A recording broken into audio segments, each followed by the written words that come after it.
subscribe, support, stay positive.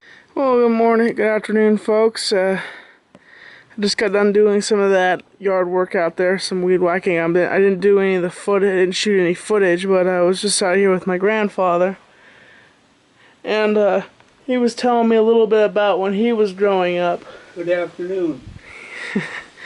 Grampy, what was that thing you were telling me about when you used to do yard work and everything, and the first time you ever got money, you saved up your money and you bought yourself a calf? Yeah. So you... We were farmers.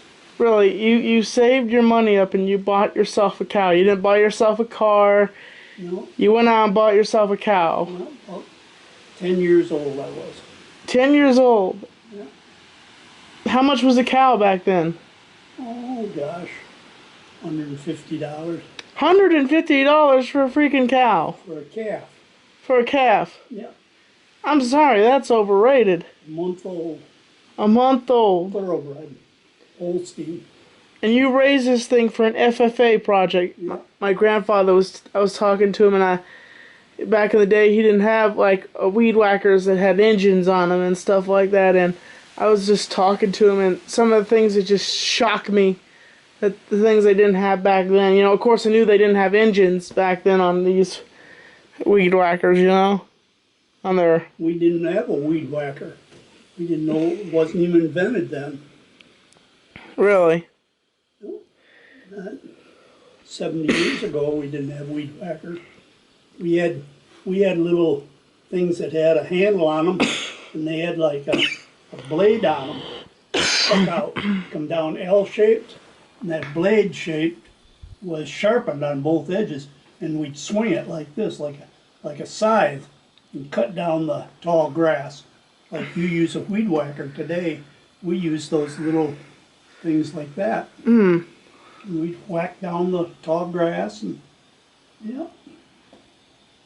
And they come along with motors and all this fancy stuff. Did you ever give that cow a name, Grampy, or did you? Yeah. Wait a minute, you got attached and then you killed it? Or was that just... No, I raised her for years. Had her right till the end of the farm. She was years old when I got rid of my dairy. She was Kurtzhurst Betty Montfick was her name. Really? Yeah. Didn't you say, what was it you told me a long time ago? You told me you said a certain person bought your farm. It was a certain perspective of religion. I don't know. A Jewish person or something like that. Didn't you say, Grampy? Yeah, we did.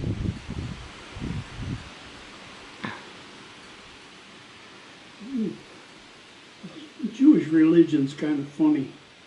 They feel that if a human being is going to lose their money anyways, they might better lose it to them than to somebody else. So they're there to grab it if they can get it. Oh, okay. But, yeah, I've had an actual Jew tell me that. I worked with one and where I got this asbestosis at Foster Wheeler. And one day we were just chit-chatting, and I was telling him how this Jew from Rochester beat me out of my cattle and stuff, and he said, well, you know what their reasoning for that is, don't you? And I said, no.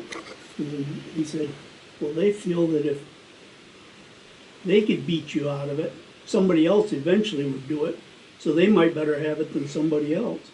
So that's their reasoning why they have no guilty conscience about beating you out of your stuff. Jeez. They feel that if you're dumb enough to lose it to them, you'd eventually lose it to somebody, so they might better have it than somebody else. That's their reasoning. And I thought, well, I'll be. I never realized that. But that must be the truth. You're telling me, folks. That's hardcore life.